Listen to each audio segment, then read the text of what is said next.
உன்னை சுற்றி 1000 சோதனைகளும் 1000 கஷ்டங்களும் இருந்தாலும் எந்த நேரத்திலும் தவறான பாதையில் தவறான எண்ணங்களை உன் மனதில் இருத்தவே கூடாது. எப்பொழுதும் நல்லவனாகவே இருக்கும் நீ சோதனை காலம் வந்துவிட்டால், மன கஷ்டமாக இருந்தால், தவறான பாதையில் தவறான எண்ணங்களை உன் மனதில் இருத்தினால் இதுவரை நல்லவர்களாக இருந்து என்ன பயன் இருக்கப் போகிறது? எந்த சூழ்நிலையிலும் ஒரே மாதிரி இருக்க பழக வேண்டும். எப்பொழுதும் மனதை மாற்றிக்கொண்டே இருக்கக்கூடாது. பிறந்தது முதல் கடைசி வரை உன் மனதிற்கு மட்டும் உண்மையாக இருக்க பழகு. மறந்தும் கூட மற்றவர்களுக்காக எதையும் செய்யாதே, தீங்கு இழைக்காதே, மற்றவர்களின் மனதை எந்த விதத்திலும் காயப்படுத்தாதே.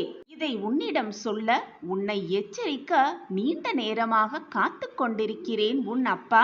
இப்பொழுதாவது இதை முழு மனதாக கேள். உன் வாழ்க்கையை மாற்றி காட்டுகிறேன் உன் சாயப்பா. உன்னுடைய பாவ சுமைகளையெல்லாம் ஏற்று நான் உன்னை வழிநடத்துவேன். ஆனால் நீ என்னை முழுவதுமாக நம்ப மறுக்கிறாய். அதனால்தான் உன் கஷ்டத்திற்கு இவ்வளவு காரணங்கள் இருக்கின்றன. உன் சாயப்பாவிடம் இருக்கும் சக்தியை அறியாமல் குழம்பி போயிருக்கிறாய். நீ செய்யும் மிகப்பெரிய தவறு இதுதான் என் குழந்தையே. கவனமாக இரு. உன் வாழ்க்கையில் கண்ணிமைக்கும் நேரத்தில் அனைத்தையும் மாற்றி காட்டும் சக்தி எனக்கு இருக்கிறது.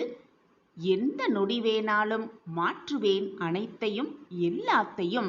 எனவே என்மேல் முழுமையாக நம்பிக்கை வைத்துவிடு.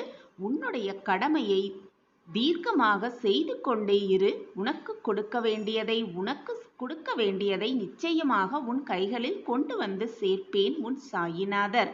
உன் வாழ்க்கையை மாற்றி அமைப்பேன் உனக்காகவே. இது உன் சாயப்பா உனக்காகவே கொடுக்கும் சத்திய வாக்குதான். என் வாக்கு என்றாவது பொய்த்ததுண்டா? நிச்சயமாக என் வாக்கு பொய்த்ததே இல்லை. என்னை நம்பியவர்களை நான் விட்டு கொடுத்ததும் இல்லை, அவர்களை விட்டு சென்றதும் இல்லை.